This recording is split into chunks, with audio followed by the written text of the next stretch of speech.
Hoje nós vamos falar de um assunto que foi muito discutido nas últimas semanas por todo o Brasil: a legalização do aborto.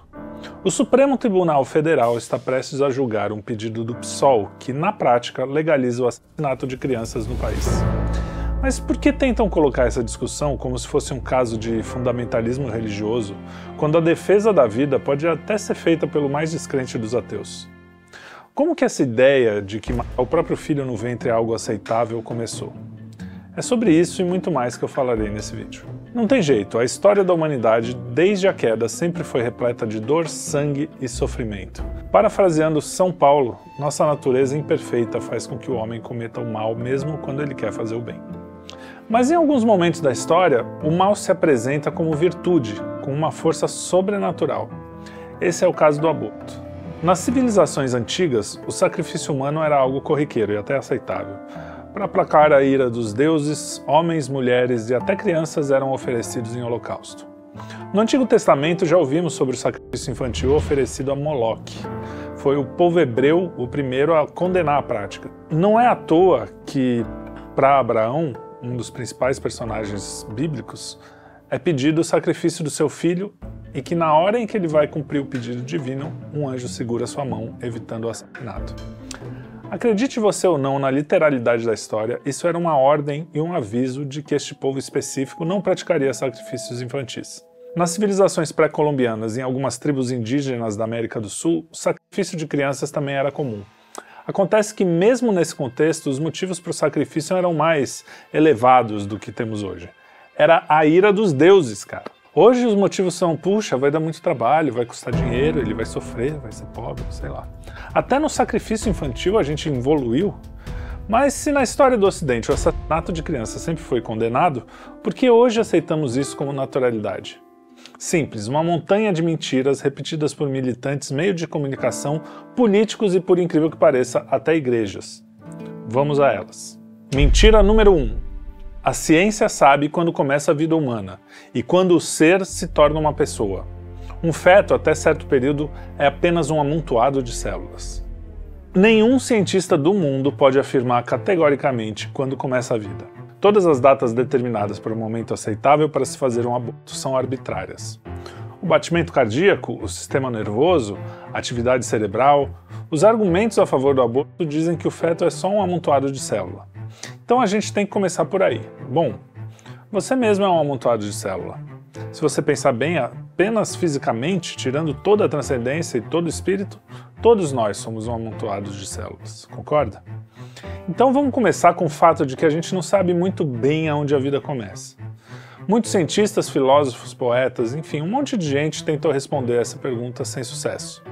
A gente não sabe onde começa a vida, a não ser de um ponto de vista religioso que diz que começa na concepção, porque é ali que é infusa a sua alma. Aí você pode dizer, mas isso é argumento religioso. Ok, mas para essa discussão, o momento em que a alma nasce é relevante? Nem um pouco. Eu vou explicar por quê. Bom, se a gente não sabe quando a vida começa, nem os cientistas podem afirmar categoricamente o momento exato, então existe 50% de chance de o feto ser uma vida no momento da concepção, certo? Então, desde o momento da concepção até o nascimento, o feto pode ser ou não uma vida humana, um indivíduo com direitos. Isso significa que você tem 50% de chance de, ao praticar o aborto, estar matando uma pessoa. Independente do que você pense, independente se você já está fechado com a sua argumentação, existe 50% de chance de você estar matando uma pessoa. Bom, agora vamos colocar isso na vida real, né? Vamos supor que você está num stand de tiro e a gente vai fazer um teste assim. Olha só, você vai ficar tirando aqui e a gente vai botar um monte de gente correndo por aqui e você vai ter 50% de chance de acertar uma pessoa ou não enquanto elas estão correndo ali. Você faria isso? Você viu como parece bem mais absurdo quando você fala em 50% de chance de matar alguém? Ou então você pega uma caixa fechada e diz assim, olha, existe 50% de chance dessa caixa ter uma criança dentro. Um bebê que acabou de nascer tem 50% de chance dele estar aí dentro, um bebezinho. Bom, você pode pegar essa arma aqui e dar um tiro na caixa. E aí, você vai fazer isso? Eu tenho certeza que se você não for nenhum psicopata, você não vai dar o tiro nessa caixa, né? Um outro argumento clássico. Você colocaria fogo numa casa que tem 50% de chance de ter uma pessoa lá dentro? Enfim, esse é o nosso cenário. Caso você seja completamente ateu e não acredite que a vida comece na concepção, quando você faz um aborto, você ainda tem 50% de chance de estar matando uma pessoa. Isso não tem discussão, não é uma discussão filosófica, é uma questão puramente matemática. Não tem como discordar que a gente não sabe biologicamente onde a vida começa. Então, sobra-nos a matemática. Com ela, você começa a ver que quando a pessoa diz, por exemplo, ah não, mas se a mulher não abortar, o filho vai sofrer muito, ou então vai ter muitas dificuldades financeiras, isso aí fica meio pequeno, né? Imagina se você daria um tiro naquela caixa ali que tem 50% de chances de ter um bebê? Dane-se se ele vai crescer sem perspectiva. Você simplesmente não faz isso porque é errado. A gente não sai por aí matando criança na rua porque ela está morando na rua. Então, quanto mais os argumentos vão sendo discutidos, a gente tem que ter em mente esse princípio fundamental. Então vamos lá, quem é a favor do aborto advoga que um feto é só um amontoado de célula. E quem é contra diz que ele é um ser humano. Mas como essa resposta é impossível e diante desse embate a gente precisa tomar uma decisão, essa decisão sempre terá que ser uma decisão moral, tudo bem? Então não há dúvidas nesse caso sobre qual é a decisão moral correta. Em um artigo chamado A Lógica do Abortismo, publicado no Diário do Comércio, Olavo de Carvalho escreve, abre aspas, à luz da razão, nenhum ser humano pode arrogar-se o direito de cometer livremente um ato em que ele próprio não sabe dizer com segurança se há ou não um homicídio. Mais ainda, entre a prudência que evita correr o risco desse homicídio e a afoiteza que se apressa em cometê-lo em nome de tais ou quais benefícios sociais hipotéticos, o ônus da prova cabe, de certo, aos defensores da segunda alternativa. Ou seja, quem tem que provar se aquilo é uma vida ou não, se aquilo é um ser independente ou não, é quem está querendo matar, certo? O ônus da prova cabe às pessoas que querem cometer o assassinato. Se ninguém conseguiu responder a isso com certeza de 100%, significa que eles não têm o direito moral de cometer esse provável assassinato. É aquela história in dubio pro réu, sabe? Na dúvida, o réu é absolvido, e nesse caso não é bem réu, né? É uma vida que está em jogo, uma vida inocente. Aí o Olavo continua. Jamais tendo havido um abortista capaz de provar com razões cabais a inumanidade dos fetos, seus adversários têm todo o direito e até o dever indeclinável de exigir que ele se abstenha de praticar uma ação cuja inocência é matéria de incerteza até mesmo para ele próprio. Fecha aspas. Ou seja, não tem justificativa. A partir daí, todo argumento a favor do aborto cai por água abaixo. Agora vamos avançar. Mesmo que toda a ciência do mundo comprovasse que a vida só começa no momento em que o cordão umbilical do bebê é cortado, ainda assim o feto deveria ser preservado desde a concepção. Quer ver por quê? Vou fazer uma comparação bem clara. Suponhamos que você tem um parente que está em coma, mas você tem certeza que daqui a 9 meses ele vai acordar. Ele está em coma total, não faz nada, não tem consciência, não sente nada, não sabe o que está acontecendo, não tem consciência do passado, não tem consciência do presente nem do futuro. Essa pessoa vai ficar 9 meses em coma, mas você sabe que em 9 meses ele vai acordar. Agora imagine matar essa pessoa só porque ela vai te dar despesa depois, ou porque ela é pobre, ou porque tem síndrome de Down, sei lá. Viu como passando as coisas para a lente da realidade tudo fica mais óbvio? Não importa onde a vida começa exatamente, se o corpo tem alma ou não, porque independente de onde ela começa, ela já é uma potência, uma vida em potência, ela já é uma vida. Quando você pensa em alguém que já nasceu com uma pessoa em coma, fica tão mais fácil perceber isso, né? Mentira número 2. Meu corpo, minhas regras. O feto é parte do corpo da mãe ou é um indivíduo diferente? Ele é como se fosse um tumor que você vai extirpar? Bom, se você entende que quando o espermatozoide entra no óvulo, falando apenas biologicamente, o material genético de uma outra pessoa entra naquela célula, você tem que concordar que aquele ser já não é mais a mãe, certo? Ele tem informações genéticas únicas e individuais. O seu corpo já é de um ser humano completamente diferente. Mas como assim? Mesmo que não tenha nascido, mesmo sem sentimentos? Para responder a isso, devemos chegar a uma questão um pouco mais profunda. O que é ser humano? A gente está falando da espécie humana, então vamos explicar o conceito geral de espécie. Espécie é um conjunto de traços comuns, inatos, inseparáveis, cuja presença enquadra o indivíduo de uma vez para sempre numa natureza que ele compartilha com outros tantos indivíduos. Ou seja, é algo que um indivíduo compartilha com todos os outros indivíduos da mesma espécie, certo? E aí Olavo explica que esses indivíduos pertencem à mesma espécie eternamente. até mesmo seus membros ainda não nascidos, inclusive os não gerados, que quando gerados e nascidos vierem a portar os mesmos traços comuns. Abre aspas. Não é difícil compreender que os gatos do século 23, quando nascerem, serão gatos e não tomates. Fecha aspas. Ou seja, um ser humano antes de nascer já é um ser humano. Filosoficamente falando, toda espécie é antes de ser. Quando ele vai ser uma espécie de alguma coisa, ele já era. Isso é até bonito de se pensar. A gente tem uma ligação com todos os nossos antepassados, com todas as pessoas no presente e do futuro. Olha só que legal. Ainda assim ele diz, se a condição do ser humano é uma convenção social, nada impede que uma convenção posterior a revogue. Nada impede que uma convenção posterior a revogue, negando a humanidade de retardados mentais, de aleijados, de homossexuais, de negros, de judeus, de ciganos ou de quem quer que, segundo os caprichos do momento, pareça inconveniente. Sacaram porque não é exagero dizer que os abortistas pensam como os antigos donos de escravo? Não estou dizendo que eles são, ou que eles sejam maus como, mas é o mesmo tipo de pensamento. Ele pensa como um nazista que dizia que aqueles entes, aquelas pessoas, não eram seres humanos, eles eram sub-humanos. Foi assim que fizeram os nazistas com os judeus, que fizeram os homens que tiveram escravos com seus escravos, diziam que aquelas pessoas não eram pessoas, eram apenas um amontoado de células, sem dignidade. Bom, a gente já viu que não tem como dizer que o feto faz parte do corpo da mulher, porque há outro ser ali. Esse direito ao próprio corpo ela já não tem, afinal de contas, existe uma outra vida em potencial ali, que como já vimos é uma vida que já tem a dignidade humana. Ai, mas isso é uma decisão pessoal que implica em consequências para a mulher. Ok, então vamos dizer assim, há consequências para a mulher e para a criança. Você não pode matar os seus pais velhinhos só porque eles vão te dar um trabalho ou vão deixar sua vida mais difícil. E mais, a velhice dos seus pais não é consequência direta de uma escolha consciente. Sim, você sabe de onde vêm os bebês e como evitá-los. Mas vamos lá. Aí você diz que a mãe e o bebê vão ter uma vida ruim, certo? Mas olha aqui, amigo, deixa eu te contar um segredinho. Até o Bill Gates tem uma vida ruim aqui de vez em quando. A vida nessa terra é sofrimento. Você pode ser o cara mais bem de vida do mundo, normalmente os abortistas focam bastante nessa questão econômica, né? Então você pode ter todo o dinheiro do mundo, estar na melhor família do mundo e ter uma vida miserável, porque a vida na Terra é um imenso vale de lágrimas. Claro que tem prazer, tem alegria, mas em geral, né? Reformule essa frase e veja o que você está defendendo. Não queremos que ninguém tenha uma vida imperfeita. Aquela criança vai sofrer. Nós a matamos porque nós não nos importamos muito com ela, viu? Pois é. Olha, é muito difícil você ter felicidade aqui, especialmente se você foca apenas no lado material. Apenas pense em você, pensa no seu filho, pensa num amigo, no seu pai, alguém que você gosta muito. O que você prefere? Você prefere essa pessoa morta ou a pessoa com uma vida muito difícil, mas viva?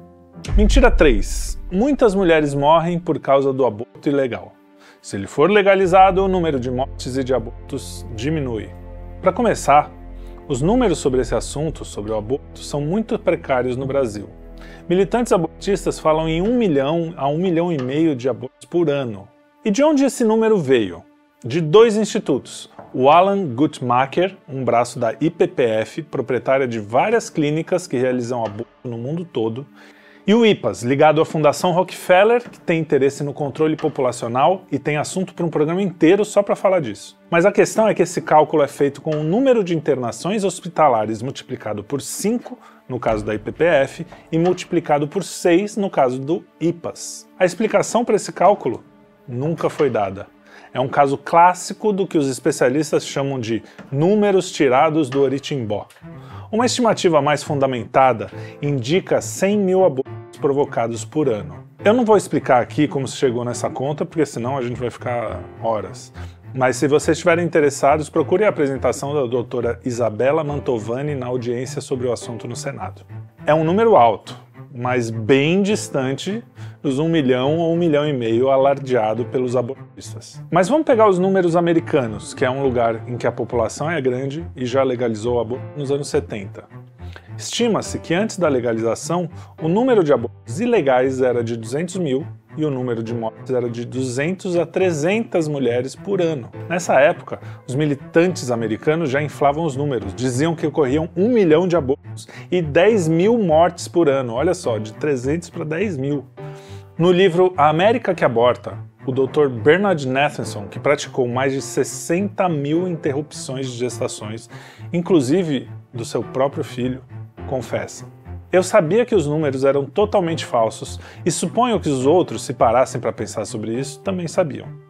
Mas na moralidade da nossa revolução, eram números úteis, amplamente aceitos, então por que não usá-los na nossa forma? Por que corrigi-los com estatísticas honestas?" A principal preocupação era eliminar as leis contra o aborto e qualquer coisa que se pudesse fazer para isso era permitida. Mas e aí, o que aconteceu depois da legalização? O número de abortos, que em 1970 era de 193.491, aumentou para 1.553.890 em 1980, um aumento de 626%. Ah, mas os Estados Unidos são um país diferente, é um caso isolado? Vamos ver então outros países que liberaram o aborto também. Em 1939, a Suécia legalizou o aborto. Antes da legalização, 439 abortos ao ano. Em 2010, já se praticavam 37.698 por ano. Espanha, aborto legalizado em 85. Em 87 havia 16 mil abortos por ano. Em 2011, 118 mil, um aumento de 488%. O número também aumentou depois da legalização na Inglaterra, no Uruguai e por aí vai. Os números mundiais mostram também que a mortalidade materna não está ligada à legalização. O Chile, que tem leis bastante restritivas, diminuiu a mortalidade materna de 275 por 100 mil em 1960 para 18,7 por 100 mil em 2000. Há países onde o aborto é legal e tem mortalidade materna alta, como a Índia, que são 200 por 100 mil em 2010. Há países onde o aborto era legalizado e foi proibido, como a Polônia, e a mortalidade de 100 mil caiu de 11 para 2 em 2010. A única mortalidade que aumenta com a legalização do aborto é das crianças inocentes. Então não vem com esse papinho de que legalizar o aborto vai diminuir o número de abortos. Mentira! Mentira 4. O aborto é uma questão de saúde pública. Essa é a minha preferida. O que eles querem dizer com isso?